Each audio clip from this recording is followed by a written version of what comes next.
আল্লাহ তাআলার লাখ কোটি শুকর ও সুজুদ যে মহান রব্বুল আলামিন আমাদেরকে দয়া করে মায়া করে মাগরিবের নামাজের পর একটা দিনের শেষ রাতের শুরু দামি সময়, এই টাইমে আল্লাহ তাআলা আলেমদের মুখ থেকে কিছু নসিহত কুরআন হাদিসের কথা শোনার জন্য একটি মজলিসে বসার তৌফিক দান করেছেন।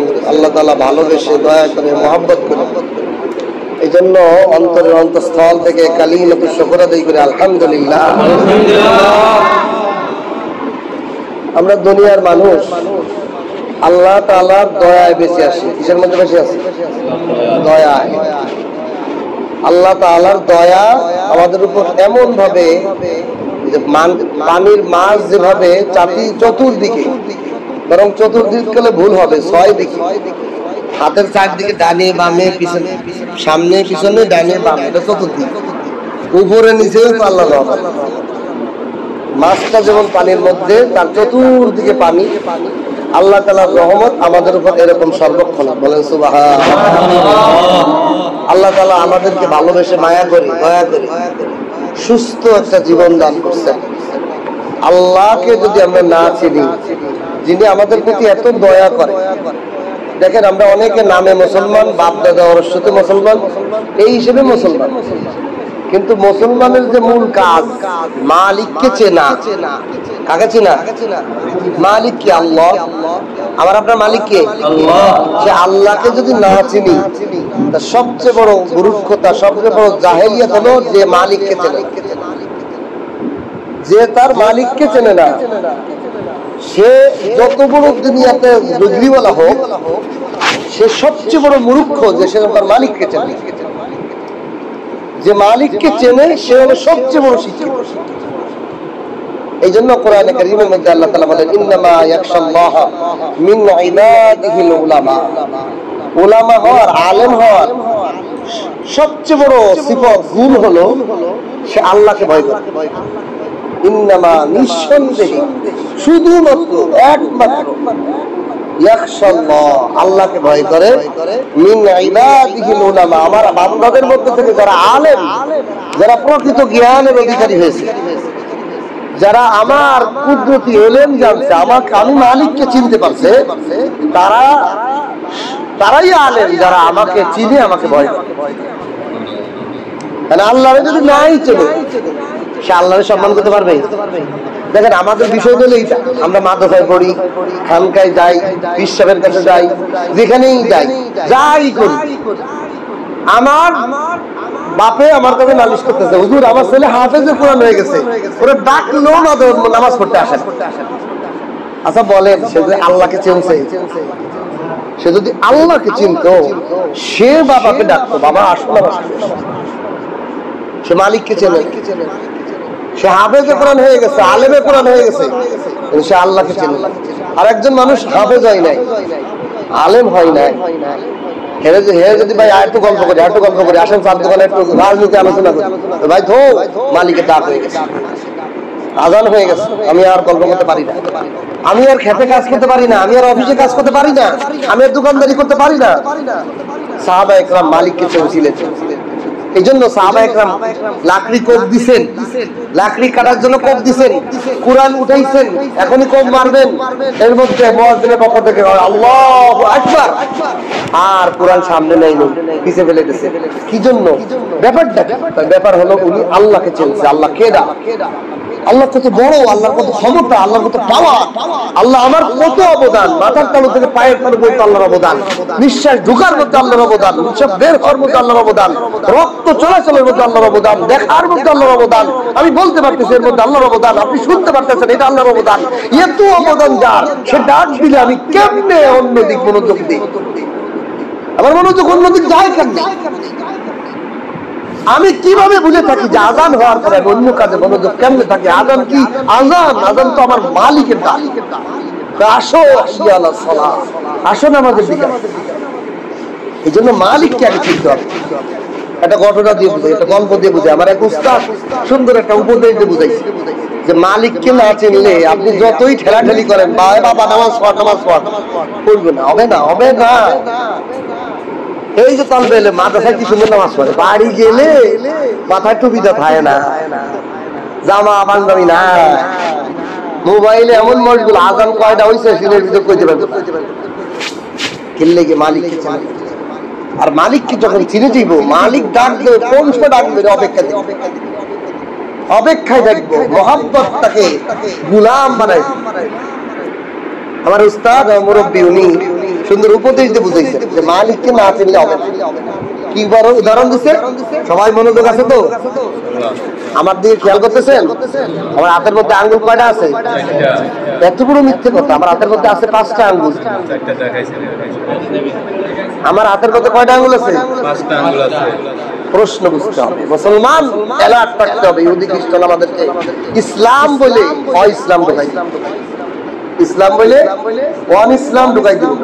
আমি প্রশ্ন করছি হাতের মধ্যে আঙ্গুল কয়টা, আমি কি বলছি যে কয়টা আঙ্গুল দায় আছে? প্রশ্ন বুঝছি, কি প্রশ্ন বুঝতে হইবে, উত্তর দিতে হবে বুঝে। ইমানদার অ্যালার্ট হবে, ইমানদারের চতুর্দিকে অ্যালার্ট। ইমানদার এমন অ্যালার্ট হবে, কখনো কাফের মুশরিক তাকে শয়তান ইবলিস পর্যন্ত তার ভয় পাবে। এত অ্যালার্ট থাকবে, এত সতর্ক থাকবো, হালাল হারামের ব্যাপারে এত সতর্ক থাকবো। যেমন আমি প্রশ্ন করলাম এরবেলা, আমি প্রশ্ন করছি হাতের মধ্যে আঙুল কয়টা, এরও ভুল উত্তর। আমার হাত কি একটা? হাতের মধ্যে 2 হাত। বুঝতেছেন? এলেম বলে এটা। এলেম মানে হলো কোনো ফাঁক ফকর থাকবো না, এমন ভাবে উত্তর দিব, এই উত্তরের কোনো কি থাকবো না, ফাঁক থাকবে না। তাহলে আমরা আলেম হইতে পারছি? আমরা যে কত কিছু জানি না, এইটাই বুঝন জন্য। যারা বহৎকে আলেম হয়, যারা প্রকৃত আলেম হয়, তাদের সামনে সবকিছু স্পষ্ট হয়ে যায়। একটা ঘটনা বুঝাই। একজন আলেমকে একজন নাস্তিক মাখানো, ওই যে মাহফিলের দিনে একটা ঘটনা শুনেছিলাম না, যে আউযুবিল্লাহ নাই কোরআন শরীফের মধ্যে কয়ে দিয়েছে, কিন্তু আছে কিনা আউযুবিল্লাহ? আউযুবিল্লাহ কোথায় আছে? দেখা যায় প্রত্যেকটা শব্দের উপর আছে, প্রত্যেকটা শব্দের উপর আছে। শিখেছিলাম না, আপনাকে বলতে পারবেন?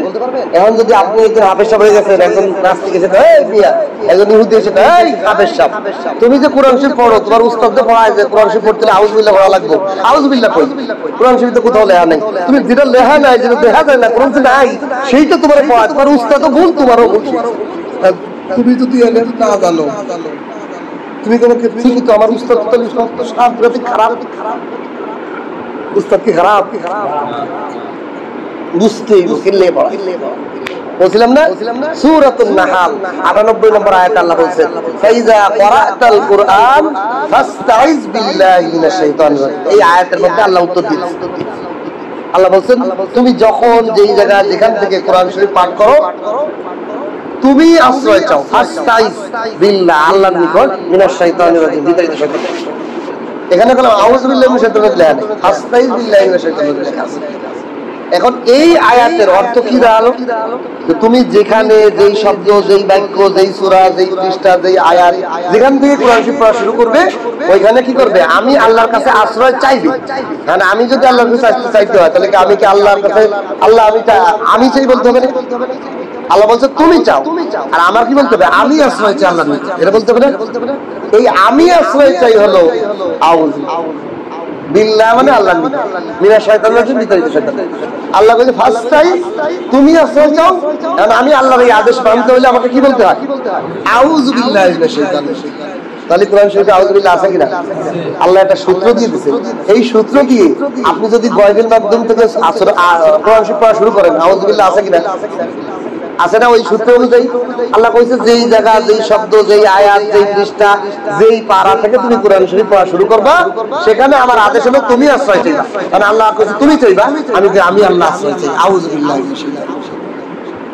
তাহলে আউযু বিল্লাহ কোরআন শরীফে সব শব্দের উপর আছে কিনা লেখা? আছে। এরকম ভাবে আলেমরা কত সতর্ক দেখে, আলেমরা কত সতর্ক, কত মাইরটার জান। একজন ব্রিটিশ পুলিশ শাহ ওলিউল্লাহ মুহাদ্দিস দেওলভী রাহমাতুল্লাহ আলাইহি বলতেছে, মসজিদে এসে ওনারে ব্রিটিশের থেকে দাঁড়িয়েছে, উনি ফতোয়া দিয়েছে ইংরেজদের সাথে জিহাদ করা ফরজ। ব্রিটিশ ভারতবর্ষ শাসন করে ইংরেজরা, এদের বিরুদ্ধে যুদ্ধ করা ফরজ, এই ফতোয়া দিয়েছেন শাহ ওলিউল্লাহ মহম্মদ। এই সংবাদ শুনে ব্রিটিশ পুলিশ সরকার শাহ ওলিউল্লাহকে ধরার জন্য জারি করে দিয়েছে, অর্ডার জারি করে দিয়েছে, যারা গ্রেফতার। এখন আইসে মসজিদের মধ্যে দেখে বড় হুজুর মোহতামিম সাহেব রুম মসজিদ দাউদি। এই পুলিশটা কি এটা কল্পনা করতে পারবো? পুলিশ হলো সুপার, প্রিন্সিপাল, হেডমাস্টার, সে তো অফিসে থাকবে, শান সহকারে থাকবে, সে কি সুইপারের কাজ করবে না? এই জন্য ওরা চেনে নাই যে এটা শাহ ওলিউল্লাহ মহম্মদ। ওনাকে যে জিজ্ঞাসা শাহ সাহেব কাহা হয়, তোমাদের যে বড় প্রিন্সিপাল শাহ ওলিউল্লাহ মহম্মদ সে কোথায়? পুলিশ বলতেছে। তো উনি বলতেছেন দুই পাও পিছনে করছে, কুছ পহলে ইহা, কিছুক্ষণ আগে এই জায়গা ছিল, বোঝেন নাই? দুই পাও পিছিয়ে যাই কথা কি এই যে কিছুক্ষণ আগে এখানে ছিল, মিথ্যা কথা বলছে, মানে কিছুক্ষণ আগে উনি তো এনেছিল। আর পুলিশরা মনে করছে এখানে কিছুক্ষণ আগে ছিল, নিশ্চয়ই আশেপাশে আসে, বন্দুক দিয়ে দৌড় দিয়ে চলে গেছে। উনি চুপ করে ওনারা ধরতে পারে। এলেমের মাইল, কত এলেম ওনাদের ছিল, গভীর জ্ঞান ছিল, কথার মাইল পায় দোস্ত। এই জন্য আল্লাহ তাআলা আমাদেরকে যে এলেম দান করে, সেই এলেমের মূল মাকসাদ আলামত হলো মালিককে চেনা। কাকে চেনা? মালিককে চেনা। এই জন্য একটা উপদেশ দিয়ে বোঝাই যে মালিককে না চিনলে, কেউ কাউকে যদি না চেনে সম্মান করতে পারে না, তার আদেশ মানতে পারে না। ঘটনাটা খুব মনোযোগ দিয়ে শুনতে হবে। মনোযোগ দিয়ে শুনতেছেন? শুনতেছেন? মনোযোগ দিয়ে।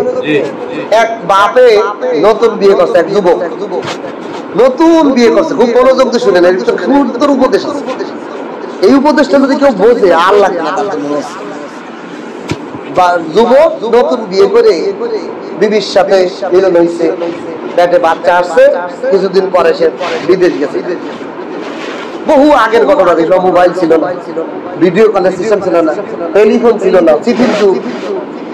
সেই যুগে এই যুবক বিদেশে প্রবাসে চলে গেছে, পেটের দায়ে চলে গেছে বিদেশে। এখন এই যে পেটে বাচ্চা আসছে, এই বাচ্চাকে তার বাপে দেখছে, এটা জন্মই হয়নি, বাবা বিদেশে চলে গেছে, জন্ম হয়েছে ছেলে, নাম রাখা হয়েছে আব্দুল্লাহ। নাম রাখা হয়েছে কি? আব্দুল্লাহ। এই আব্দুল্লাহ জন্ম হওয়ার পর এখন সময় যায়, বিদেশে আগে তো সচরাচর আসতে পারতো না। 25 বছর হয়ে গেছে বাবা। আব্দুল্লাহ বাপের কত বছর হয়ে গেছে? এখন চিঠির মাধ্যমে সে জানাইছে, আমি হে আব্দুল্লাহর মা, আমি অমুক তারিখ অমুক দিন আমি শাহজালাল, বাংলাদেশের শাহজালাল বিমানবন্দরে আমি রাত 3টার সময় ল্যান্ড করব, তুমি আর তোমার ছেলেটারে আমার রিসিভ করার জন্য পাঠাই। রিসিভ করার জন্য কি করো? পাঠাইও, সেজন্য আমার রিসিভ করতে যায়। চিঠি পাইয়া মা আব্দুল্লাহ আব্দুল্লাহ, তোর সুসংবাদ, তোর বাবা আসতেছে অমুক তারিখ রাত 3টার সময়, তোর বাবার তুই নিয়ে আসতে যাবি। ছেলে কয়, বাবা মা, আমার বাবার চেহারা ছবিটাও তোমার কাছে নাই, জীবনে কোনোদিন বাপকে দেখি নাই, বাবার চেহারাটা কেমন এটা তো আমি জানি না। আমি যে বাবার এয়ারপোর্টে আনতে যাবো, কারে বাপ খাবো আর কারে আনবো আমি তো চিনি না, আমি কেমনে যাবো? আমার তো একটা লোক লাগবে যে আমার চিনে দিতে পারে। তুই চিন্তা করিস না, তোর বড় চাচা আছে আব্দুল করিমের ভাই আব্দুল রহিম আছে না, তোর বড় চাচা, তোর বাবা আব্দুল করিম, তোর বড় চাচা আব্দুল রহিম, সে তো আছে। তোর চাচারে নিয়ে যাবি, তোর চাচা তো তার ছোটকালের বাইরে যতই বড় হোক, যতই বিদেশে থাকুক, আপন বাইরে দেখছে না, ছোটকালে বড় করছে না, যুবক করছে না, তারা চিনবো না? চিনবো তো, সে তো চিনবো, তারে নিয়ে যা সাথে, তোর চাচা তোর চিনবো, তুই চিনে তোর বাপরে চিনে নিয়ে আসতে। ছেলে আব্দুল্লাহ তার বড় চাচা আব্দুল রহিমকে নিয়ে বাংলাদেশ এয়ারপোর্টে গেছে। কোথায় গেছে? এয়ারপোর্টে গেছে। এয়ারপোর্টে যাওয়ার পর এখন চাচা হলো বুড়ো মানুষ, দাড়ি বাকি গেছে। 25 বছরের যদি ছোট ভাই ছেলে হয়, তাহলে বড় চাচার বয়স হলো কত বড় না? বুড়ো হয়ে গেছে না, বয়স ভারী হয়ে গেছে। এখন এত রাত জায়গায় থাকতে পারে না বুড়ো মানুষটা। চাচা করছে, আব্দুল রহিম চাচা করছে, বাতিজা আব্দুল্লাহ, তুই তো যুবক মানুষ, তোর তো বাপ আসবে, তোর তো আনন্দ, আমার ভাইও তো আনন্দ আছে, কিন্তু আমি তো এত রাত জায়গায় থাকতে পারতেছি। আমি যে এয়ারপোর্টের চেয়ারের মধ্যে, টেবিলের মধ্যে একটু শুয়ে থাই, তুই জায়গায় থাক, 3টে বাজলে আমার জায়গায় কি জন ল্যান্ড করে, আমি তখন দেখবেন আব্বা আইছে। এখন চাচা তো ঘুমাই গেছে, বাতি যে আটা আটি করতেছে, এই আনন্দ, বাবা বাবা আটা আটি করতেছে, ঘুরতেছে দিতেছে। এখন এর মধ্যে 3টা বাজে গেছে, ল্যান্ড হয়ে গেছে। ধরেন বিমানের ট্রাক আছে 2:30টার দিক 2টার দিক চলে গেছে। এখন ল্যান্ড হয়ে যখন বেরোইছে, আব্দুল্লাহর বাবু বেরোয় অনেক বছর পরে আইছে। ব্যাগকে একটা ছেলে মেয়ে আত্মীয় স্বজন মামা খালা ফুফু যত আছে সবার ভালোবাসায় সবার জন্য গিফট নিয়ে আইছে না, সবার জন্য গিফট নিয়ে আসছে। এখন আসার পরে এতগুলো ব্যাগ নিয়ে ট্রলি তো বেশি দূর নিয়ে যায় না, গাড়ি পর্যন্ত নিয়ে যায় না। এখন আশেপাশে তাকাচ্ছে, তাকায় দেখে একটা যুবক হাঁটাচলা করতেছে। বাবা এদিকে আসো, কি কর মিয়া, কি করতেছ? যুবক না, অন্য কাউরে পাতা দিচ্ছে না, আমার বাবার আমি খেদমত করবো, তুমি কি কর, কি মুরব্বি কি কর? বাবা তুমি বলে কষ্ট নিও না, আমারও পুত একটা আছে তোমার মতোই, তোমার বয়সী হবে, তুমি একটু দয়া করে আমার এই ব্যাগগুলো ধরে ওই গাড়ি পর্যন্ত ট্রলিতে নিতে দিচ্ছে না, তুমি একটু 2 দূর 50 দূর ওখানে টাকায় কি নিয়ে আপনি কি করতেছেন? আপনার আমি কি খুলি মনে হয়? আপনার একবার খুলি মনে হয়?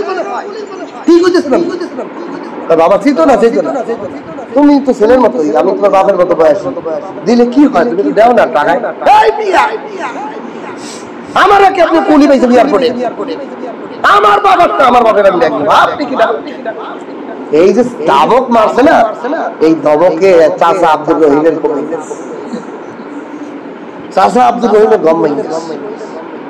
গম ভাঙার পর চাচা তাকায় দেখে আমার ছোট ভাই আব্দুল করিম আর ওর ভূত আব্দুল্লাহ, 2 বাপ বেটা ঝগড়া হচ্ছে। আচ্ছা আপনি বলেন, এই যে ঝগড়া করতেছে কি লেগে? না চিনার কারণে না। দূর থেকে চাচা আব্দুল রহিম বাতিজা আব্দুল্লাহকে ডাক দিয়ে বলে, ও আব্দুল্লাহ, তুমি কার সাথে ঝগড়া করতেছো? তুমি কি চেনো কিনা? আমার ছোট ভাই আব্দুল করিম তোমার বাপ, তোমার 25 বছরে তোমার চেহারা না দেখলে ওই বাপ, কারে তুমি ধমক দিতেছো? ও বাতিজা, এই তো তোমার বাপ আব্দুল রহিম, আমার ছোট ভাই। বলার সাথে সাথে ছেলেটা কি আর কথা আছে মুখে? যাকে এতক্ষণ আগে ধমক দিছিল, না চিনার কারণে তাকে কত ধরনের খারাপ ধারণা করছিল, কত ধমক দিছিল, এখন আব্দুল্লাহর আর মাথার উপর যেন আসমান ভাঙিয়ে পড়ছে। এখন কি ব্যাগ নাকি শুধু ব্যাগ, শুদ্ধ বাপরে পর্যন্ত মাথায় উঠাই ফেলাইতে চায়। এখন আব্দুল্লাহর কি অবস্থা বুঝেন? আব্দুল্লাহ পায়ের মধ্যে পড়ে বলে, আব্বা, পেটের মধ্যে রাখিয়া আমাকে তুমি 25 বছরের জন্য বিদেশে চলে গিয়েছিলে। আমি আব্দুল্লাহ তোমার পুত, তোমার আমি চিনি নাই রে বাপ রে বাপ। আমি যদি তোমার চিনতাম, তোমার সাথে এই ব্যবহার আমি জীবনে করতাম না। ও বাপ, তোমার ব্যাগ নেই, শুধু তুমি আমার ঘাড়ে ওঠো, আজকে তোমার শুদ্ধ আমি ঘাড়ে ওঠাবো। ও আব্বা, আমারে মাফ করে দাও, আমি তোমার না চিনার কারণে তোমার সাথে খারাপ ব্যবহার করে ফেলেছি। ও বাপ, তোমারে আমি যদি চিনতাম, জীবনেও তোমার সাথে এই খারাপ ব্যবহারটা আমি করতাম না। আচ্ছা বলে, এই আব্দুল্লাহর খারাপ ব্যবহার কি কারণে হয়েছে? না চিনার কিনা, না চিনার পরে আল্লাহ, যে বান্দা আল্লাহকে চিনে ফেলছে তার নামাজ কোনোদিন ডাকা লাগতে পারে না। যে আল্লাহকে চিনে ফেলাইছে তাকে কোরআন শিক্ষা, কোরআন তেলাওয়াতের জন্য বাধা দিয়েও রাখা যাবে না। যে আল্লাহকে চিনে ফেলাইছে সে জিকির ছাড়া থাকতে পারে না। যে আল্লাহকে চিনে ফেলাইছে সে শরীয়তের হুকুম মানতে তার দেরি হতে পারে না। যে আল্লাহকে চিনে নেয় তার পিতাইও আপনি আল্লাহর হুকুম মানাইতে পারবেন না। ঠিক কিনা?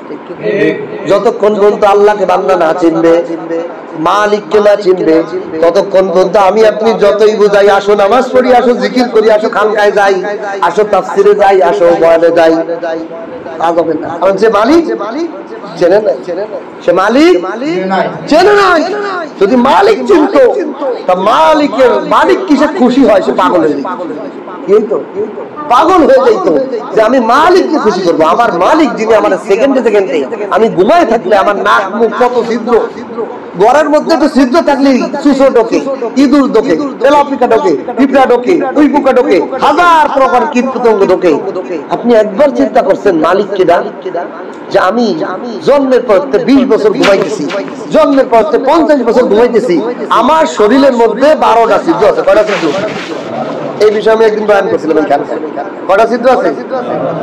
আমি আমারই চিনি না। আমরা একটা প্রত্যেকটা মানুষের শরীরে কয়টা ছিদ্র আছে? এই 12টা ছিদ্র দিয়ে কি বের হয়? ওই জিনিসটা পাক কি না পাক, ওই জিনিস বেরোইলে আমার শরীর পাক হয় না নাপাক হয়, এই কয়টা বিষয় জানলে পাক পবিত্র মাসালা জানা হয়। সুবহানাল্লাহ। এই কয়টা জিনিস জানলে কি হয়? পাক পবিত্র মাসালা জানা হয়।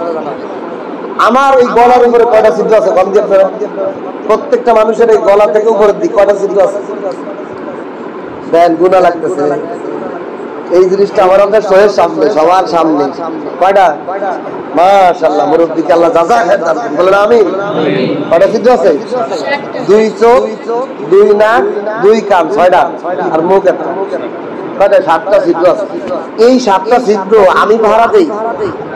আমি যে ঘুমাই যাই, গোবের মধ্যে কত চুরি হয়ে যায় তাই কিছু দেখি না, খবর দেয় না। গোবের মধ্যে কতজন ঘুষি পারে তাই খবর থাকে না। আর এই ছিদ্রের মধ্যে যদি পোকামাকড় ঢুকতো, আমি আপনি বাঁচতে পারতাম? আল্লাহ এটা বুঝার জন্য মাঝে সাথে আপনার আমার পরিবারের মধ্যে 2-1টা বাচ্চা বিভিন্ন মানুষের চোখের মধ্যে, কানের মধ্যে পিঁপড়া ঢুকে যায়, পোকা ঢুকে যায়, ধোয়ায়। আমার একজন কাছে হুজুর, আমার বাচ্চার কানের মধ্যে এই বড়টা পোকা ঢুকে গেছে। আমি আপনি এমনি শেখেন নাই, আপনি আলহামদুলিল্লাহ কন নাই। কিল্লিকে আলহামদুলিল্লাহ করেন যে আল্লাহ আপনার ছিদ্রের মধ্যে এই 20 বছর 30 বছর 50 বছর ধরে আল্লাহ যে পাহারা দিয়েছে, এইটা যে মনে নাই, আপনি ভুলে গেছেন। এই জন্য আপনার বাচ্চার কানে ঢুকায় দেখাচ্ছে ওর কি যন্ত্রণা, দেখাইতেছে কি যন্ত্রণা হয়। বান্দা, তুই আমারে ভুলে গেলি, আমি মালিককে চিনলি না। তোরে আমি, তুই তো ঘুমাই পাইস, তোর কানের মধ্যে একটা তেলা পোকা ঢুকে যেতে পারতো, তোর মুখের মধ্যে একটা তেলা পোকা ঢুকে যেত, তোর নাকের ছিদ্রের মধ্যে একটা পোকা ঢুকে যেতে পারতো। তোর সামনে হাজার হাজার আমি এগুলো বিপদ থেকে তোরে বাঁচাইছি। তোর সামনে তোর বাচ্চা, তোর বিয়র বা তোর বিবি, তোর আপনজনের কারো পোকা ঢুকছে, এটা তোর শিখাই দেখাইতেছে। তুই শোকরা দেখ, তুই সকালে দেই কয়া যে আমি কেমন মালিক, তোরে কেমন ভাবে লালন পালন। তুই আমি মালিককে চিনলি না, তুই আমি মালিককে চিনলি না। এই জন্য আগে মালিককে চিনতে হবে। আল্লাহ আল্লাহ আল্লাহ আল্লাহকে যদি আপনাকে প্রশ্ন করি, আল্লাহকে আল্লাহ কে? আল্লাহ কি? আল্লাহকে চিনতে হইব তোমার। আল্লাহ কে? যিনি আমাকে বানানো ওয়ালা, যিনি আমাকে প্রশ্ন করা ছাড়া, আমার সওয়াল করা ছাড়া আমারে বানাইছেন, মানুষ বানাইছেন। আমার একটা কুকুর বানাইতে পারতেন, আমার একটা গাছ বানাইতে পারতেন, আমার একটা কলা গাছ বানাইতে পারতেন, তবে এক করতে কাটা যায়। কলা গাছ কি নর্মাল গাছ না? সুপারি গাছ, নারকেল গাছ, আম গাছ, কাঁঠাল গাছ এক করতে কাটা যায় না, অনেক কোবাদ লাগে। আর কলা গাছ হলো এমন, যতই উঠাও এক করতে কেটে মধ্যে, এত নর্মাল। আল্লাহ আমার একটা কলা গাছ বানাইতে পারতেন, আমার একটা তাল গাছ বানাইতে পারতেন। আল্লাহ আমার একটা হাঁস বানাইতে পারতেন, মুরগি বানাইতে পারতেন, পিপিলিকা বানাইতে পারতেন, একটা পাখি বানাইতে পারতেন, একটা কবুতর বানাইতে পারতেন, একটা শকুন বানাইতে পারতেন, না কাক বানাইতে পারতেন। আমি তো আল্লাহর কাছে দরখাস্ত করি নাই। ওই মালিক আমাকে ভালোবাসছেন, ওই আমাকে মানুষ রূপে বানাইছেন, আমাকে আল্লাহ ইজ্জতের মাকাম দান করছেন। কি লেগে দিলেন আমাকে? শুধু খালি দুনিয়াতে খাওয়া পড়ার লেগে দিলেন? কি জন্য আমাকে বানাইনি? এই মালিকের উদ্দেশ্য, মালিককে না চিনার কারণে আমি আমার যা মনে চাই তাই করি। আমি মনে করতেছি টাকা কামাবো, খাবো, বাচ্চা জন্ম দিব, একটা বাড়ি বানাবো, একটা বিল্ডিং বানাবো, একটা গাড়ি বানাবো, একটা বউ থাকবে সুন্দরী, খাইয়ে ঘুরে কয়দিন পরে মরে যাবো, শেষ শেষ। আল্লাহ কোরআনে কারীমের মধ্যে ঘোষণা করেন, আফা হাসিবতুম আন্নামা খলাকনাকুম আবাসা ওয়া আন্নাকুম ইলাইনা তুরজাউন। হে দুনিয়ার মানুষ, তুমি একটা কাজ করো, তুমি বাজারে যাও, তাও অনর্থক যাও না, কিছু না কিছু কিনতে যাও। তুমি খেতে যাও, কিছু না কিছু লাগাইতে যাও। তুমি যা করো দুনিয়ায় তা কোনো না কোনো উদ্দেশ্য করো। তো তুমি একটা ছোট্ট আমার সৃষ্টি, তোমার একটা উদ্দেশ্য থাকে। আর আমি আল্লাহ তোমার বানায় ফেলাই দিচ্ছি দুনিয়াতে, তুমি দুনিয়াতে আইসো আর চলে যাবা। এই এই এটার জন্য আইসো? আরে খাওয়ার জন্য যদি বানাইতাম তোমার, এখন তো হাতি বানাইতাম, তিমি মাছ বানাইতাম। যে একটা তিমি মাছ পৃথিবীর সুলাইমান আলাইহিস সালাম 6 মাস ধরে খাবার পাকাইছে, এই খাবার একটা তিমি মাছ এক লোক পায় খেয়ে। আল্লাহ তাআলা কোরআনে কারীমের মধ্যে এগুলো বুঝাইছেন, বান্দা তোমার আমি খাওয়ার জন্য পাঠাই নাই, তোমার আমি ঘুমানোর জন্য পাঠাই নাই, তোমার আমি বিল্ডিং বানানোর জন্য পাঠাই নাই, তোমার আমি গাড়ি বাড়ির জন্য পাঠাই নাই, তোমার আমি বিয়ে করার জন্য পাঠাই নাই, তোমার এইগুলোর উদ্দেশ্যে বানাই নাই আমি আল্লাহ। আল্লাহ আমি এই জন্য বানাই নাই বান্দা, তোমার আমি এই জন্য বানাই নাই, তোমারে আমি বানাইছি আমার সাথে প্রেম করার জন্য, আমার গুলামি করার জন্য, আমি আর আশিক হওয়ার জন্য, আমার আশিক হওয়ার জন্য। তুমি আমার জন্য খানা হয়ে যাবা, তুমি আমার জন্য দুনিয়া সব মিটাই দিবা, তুমি আমার জন্য ছেলে মেয়ে দুই বাচ্চা সব লাঠি করতে পারবা, আমি ওইটা দেখবো, তুমি আমার। আমি এই জন্য বলি আশিক গোলামের থেকে গোলাম আর আশিক এটা একটা সাথে একটা সম্পর্ক। যে যার আশিক হয় সে তার গোলাম হয়, যে যার আশিক হয় তার গোলাম। দেখেন আপনি আপনার বাচ্চার প্রেম, আপনার দিলের মধ্যে আপনার বাচ্চার মহব্বত, এই জন্য আপনার বাচ্চা আপনার সব দেয়, দাড়ি ধরে টানে, তাও আপনি কিছু করছেন মানে ওর গোলাম। ওকে আব্বুর চকলেট খাবো, মানে আপনি তোর আশিক, আপনি তোর প্রেমিক, ওর কথা মানেন। এই জন্য ইশক মহব্বত মানুষকে গোলাম বানায়। এই জন্য আশিকের দরজা বড়, আশিকের দরজা কত বড়, অনেক বড়। আল্লাহ পাকের যারা আশিক হয়, নবীর যারা আশিক হয়, তারা জমিনে দেখতে একটা মানুষ একটা রিকশাওয়ালা হইতে পারে, তার মর্যাদা আসমান জমিনে সব সৃষ্টির উপরে চলে যায়। আল্লাহর আশিক মর্যাদা। এই জন্য আল্লাহ রাসূল বলছেন ওই আশিকের ফলাফল হলো আশিকের ফলাফল কি, যে আশিক হয় সে অটোমেটিক, মানে দেখেন আমি একটা গোলাম কিনলাম, কিনার পর টাকাই দিয়ে কিনছি, তা গোলাম কি করবে, আমার কথাটা আমার কোথায় মানবি, এটাই না। আর আশিক হলো টাকা দিয়ে কিনা লাগে না, ও আমার আশিক অটোমেটিক গোলাম, কিনা ছাড়া গোলাম।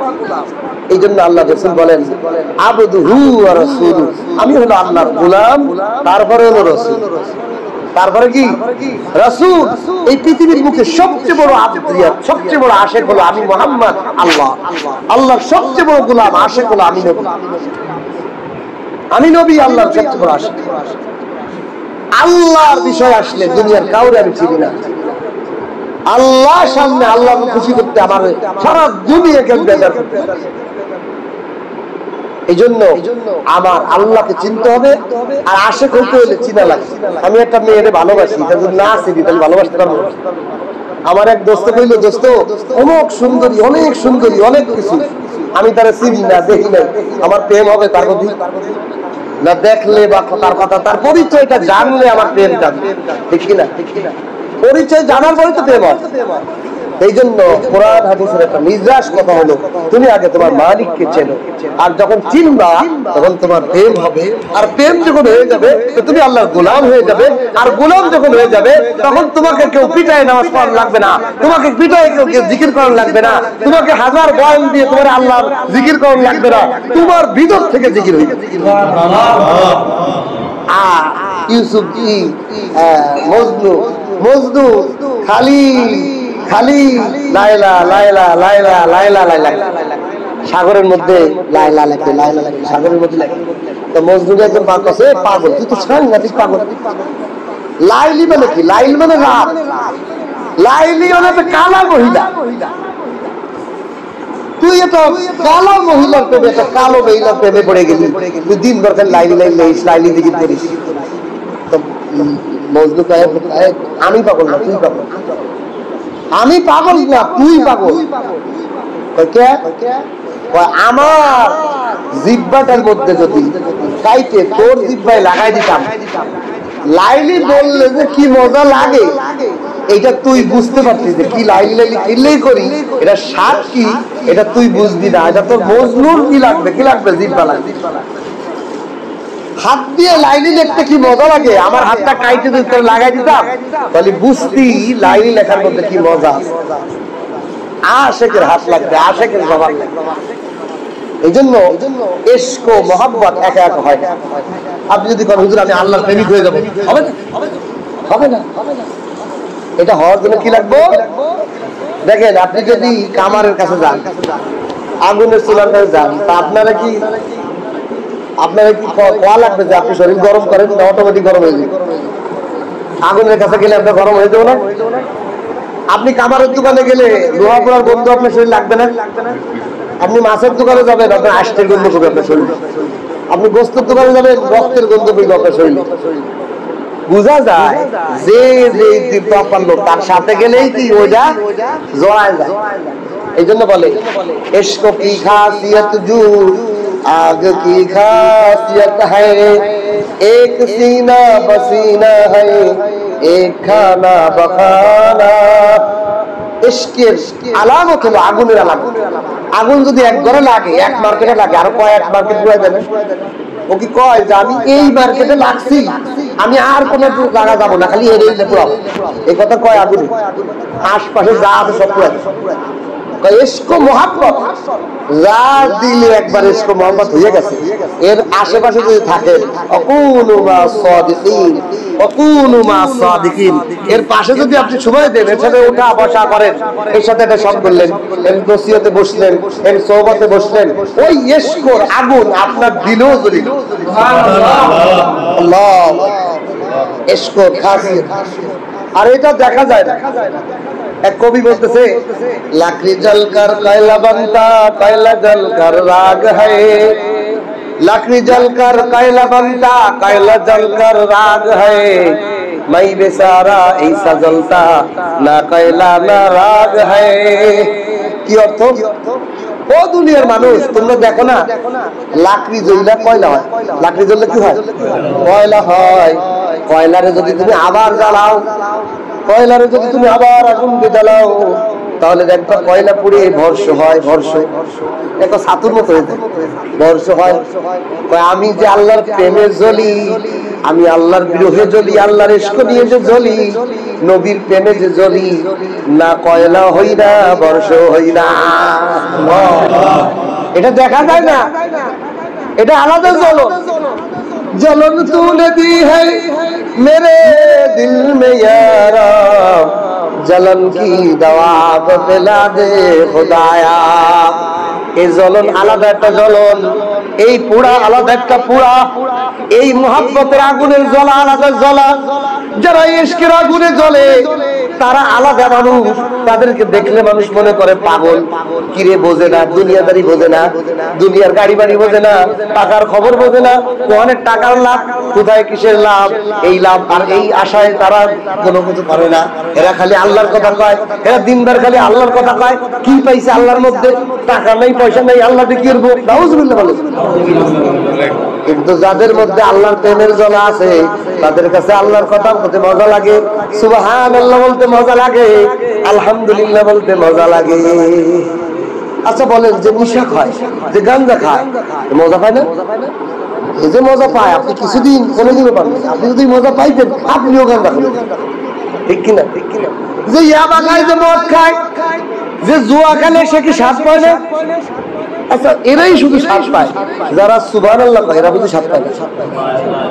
এরা আলহামদুলিল্লাহ করলে স্বাদ পায় না, এরা তেলাওয়াত করলে স্বাদ পায় না, এরা জিকির করলে স্বাদ পায় না। আর আপনি পান না বলে কি নাই? আমি পাই না বলে কি এই জিকিরে স্বাদ নাই? একজন পোলাও খাইতে গেছে, কি খাবার এটা আমি খাই না, এখন খাই না, আছে না অনেক মানুষ। একজনের কাছে পোলাও এত সুস্বাদু, কাচ্চি এত সুস্বাদু, আর একজনের কাছে কাচ্চি দেখতেই ভালো লাগে, হয় কিনা? এখন যার কাছে কাচ্চি ভালো লাগে না, বলে কি কাচ্চি স্বাদ নাই? কি বলেন? একজন কইলো যে কাচ্চি করে খাবার হইল, মাহানুবা। কি কয়? এটা মা খানুবা, মানে কি তরকারি টরকারি দিয়ে একবারে মা আইতেছে না, মাহানুবা। এটা কোনো খাইলো আছে অনেক মানুষ, আমি দেখছি বিরিয়ানি খাইতে ভালো লাগে না, মাহানুবা আমি খাবো নিজে, মা মানে মাহানুটা আগের তো মাহা গেছে, এটা আমি খাবো, এর কাছে ভালো লাগে না। এখন এর কাছে এটা ভালো লাগে না বলে কি বিরিয়ানি স্বাদ নাই? তাহলে আপনার কাছে জিকির ভালো লাগে না বলে জিকিরের স্বাদ নেই, আপনার কাছে তেলাওয়াত ভালো লাগে না মানে তেলাওয়াতের স্বাদ নেই। আরে আপনার জিহ্বায় এখন এই ভিটামিন হয় না, আপনার দিল তৈরি হয় নাই বলে আপনি স্বাদ পাবেন।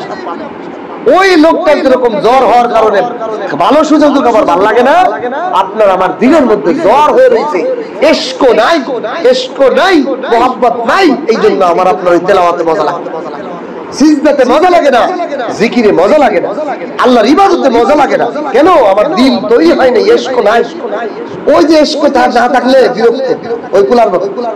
ওই আব্বার চেনে নাই, আব্বার মুহাব্বত দিলেও নাই, আব্বার মুহাব্বত আছে কিন্তু চেনে নাই। মহব্বত আছে কিন্তু কি নাই, চেনে নাই, এই জন্য কি করে না, আব্বার বোঝা নিতে রাজি না। আর যখন চিনে ফেলছে বোঝা কি আব্বারে শুদ্ধ গাড়ি উঠাই লাইতেছে। আল্লাহ, এই জন্য চিনতে হবে মালিক আমার কে বানাইলো, এটা চোখ বুঝে মা ভাবতে হবে কে আমার এই দুনিয়ায় পাঠাইলো। আমি তো কই নাই যে আমার দুনিয়ায় পাঠা, আবার কয়দিন পরে দুনিয়াতে চলে যাবো। এই দুনিয়া এক মুসাফির খানা হয়, এই দুনিয়া একটা রাস্তা, মুসাফিরের জন্য একটা রাস্তা, এটা হলো রাস্তা, পথ। এই পথের মধ্যে বাড়ি বানায় থাকা যায়, পথের মধ্যে কেউ বানায়, ব্রিজের পর কেউ বাড়ি বাসা বানায় থাকে, এটাতে তার হওয়া যায়। আল্লাহ, আমাদের বুঝুন বলছেন এই দুনিয়া হলো ব্রিজ। এই ব্রিজের পরে যে ঘর বানায় থাকে, রাত্রে ঘুমায়, এটা পাগল, পাগল যে সেই ব্রিজের পর ঘুমায়। তাও আমাদের দুনিয়ার পাগল ব্রিজে ঘুমায় না, কিন্তু ব্রিজের সাইডে যাই, মেন রাস্তায় বা একটা দোকানে সাঁটারে ঘুমায়, ব্রিজের পরেও ঘুমায় না। ব্রিজ যদি ভেঙে পড়ে, এই পাগল দুনিয়ার পাগলটাও ভাবছে। আর আমি এমন পাগল হইলাম যে দুনিয়াতে অট্টালিকা বানাই, বিল্ডিং বানাই, আমার যে রাস্তাতে পার হয়ে যাইতে হবে, আইসি কয়দিন, যাবো কয়দিন, কয়দিনের জন্য আইসিতে হিসাবও করি। আমি বলি যে বাজারে হিসাব করি যে কয়দিন বাস, যদি 60 বছর আল্লাহ বাস জানিয়ে তাহলে মাত্র 2000 দিন এই পৃথিবীতে থাকবে। কতদিন? 20,000 দিন। আমি যদি এই দুনিয়াতে 60 বছর বাঁচি তাহলে হিসাব করে দেখা যায় 20,000 দিন একটু কম বেশি এরকম আমি পৃথিবীতে আছি। এর আগেও আমার কেউ চিনতো না, এরপরেও আমার কেউ। আমি যদি 70 বছর বাঁচি তাহলে 23,000 দিন এই পৃথিবীতে বাঁচবো। এর আগেও আমার কেউ চেনে না, এরপরেও আমার কেউ চিনবে না। আসলাম আর গেলাম, আসলাম আর গেলাম, এটাই। এই জন্যই আমার কোনো কাজ নাই, আমার কোনো উদ্দেশ্য নাই, আমার কিছু দিয়ে দিতে হবে না। এখানে এক লোক বিদেশে গেছে, সে ওখানে যে বাড়ি ঘর বাড়ি থাকবে নাকি নিজের বাড়িতে থেকে সঞ্চয় করবে। ওই দেশের সরকার যদি হঠাৎ করে বেসাবাদ দেয় তাহলে ও যাবে কোথায়? দেশে কিছুই করে নাই, ওইগুলো সব ফলাইছি, ওই দেশের সম্পদ সব এই দেশে তারা ধরে, পুলিশে ধরে ফাটাই দিয়েছে। কোটি কোটি টাকার সম্পদ তারা আমেরিকা রয়েছে, তারা ধরে ওই দেশে সিরিজের বাদ করে ফাটাই দিয়েছে। এই দেশে সে কিছুই করে না, এই দেশে তারা বেঁচে কিনে বেঁচে আছে না। আওয়ামী লীগের অনেক লোক, বিভিন্ন রাজনৈতিক দল, তারা এই দেশের সম্পদ ওই দেশে নিয়ে বাতার করে। এই যে মজার একটা গল্প বলে দিল, আশরাফ আলী থানভী রহমাতুল্লাহ সুন্দর সুন্দর উপদেশ দিচ্ছে আমাদের গল্প। এক দেশে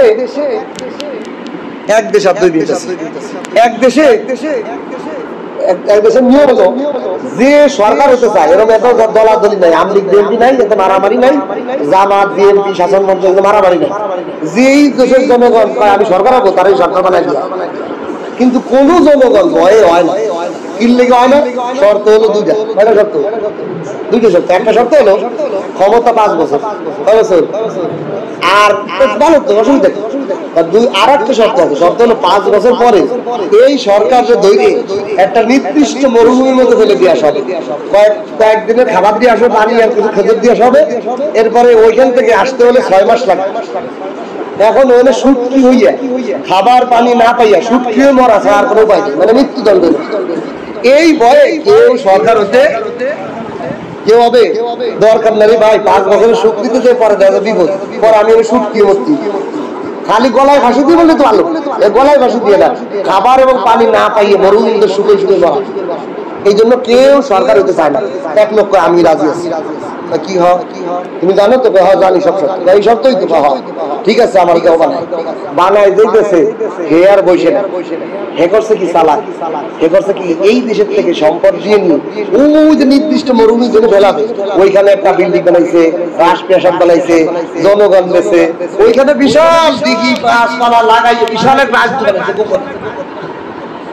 এমন 5 বছরের একটা টাইমও লস করে ক্ষমতার পুরোপুরি ব্যবহার বানাইছে। কই রে ওই জায়গায় এমন রাজ্য বানাইছে, এই রাজ্য থেকে আরো সুন্দর ক্ষমতা। এখন এই দেশের জনগণ ক্ষমতা শেষ, ধরে নিয়ে নির্দিষ্ট মরুভূমিতে ফেলবে, বিশাল রাজ্য ফেলতে গেছে। ওই দেশের জনগণ তারে ফুলের মালা দিয়ে চিরস্থায়ী রাজা বানাইছে। সুবহানাল্লাহ। এখন আশরাফ আলী থানভী বলতেছে এই গল্প শুধু গল্প না, আল্লাহ রাব্বুল আলামিন আমাদেরকে 60 বছরের একটা ক্ষমতা দিয়েছে, 70 বছরের একটা ক্ষমতা দিয়েছে, একটা রাজত্বের মালিক দিয়েছে। এই রাজত্বে বসে যদি আমি সুবহানাল্লাহ একবার বলি, আল্লাহ পাকের জান্নাতের মধ্যে একটা গাছ লাগানো হয়ে যাবে। আল্লাহ আমাকে আপনাকে 60 বছর 5 বছর নয়, 60 থেকে 70 বছরের একটা রাজত্বের ক্ষমতা দিয়েছে। এই জবান দিয়ে যদি কুল সূরা 10 বার পাঠ করি, আমার নবী বলে জান্নাতের মধ্যে একটা বিশাল রাস্তা সাথে দিয়ে যায়। একটা সিজদা থেকে একটা প্রেসার তৈরি হয়ে যায়, একটা তেলাওয়াত করি, জিকির করি, যা করি এইগুলো সব আমার জান্নাত সাজানো হয়। যখন বান্দা এরকম সাজাইতে থাকে 60-70 বছর তো কাজে লাগাইয়া বান্দা যখন ইবাদতের মাধ্যমে তার জান্নাতটা পুরো সাজাই ফেলে, আল্লাহ যখন মউতের ডাক দেয়, ক্ষমতার সময় যখন শেষ, আজরাইল যখন তাকে জান কবজ করতে আসে, সে যখন জান কবজ করে যখন তাকে নেয়, কবরের মুখে নেওয়ার সাথে সাথে দেখে তার বিশাল রাজত্ব রেডি।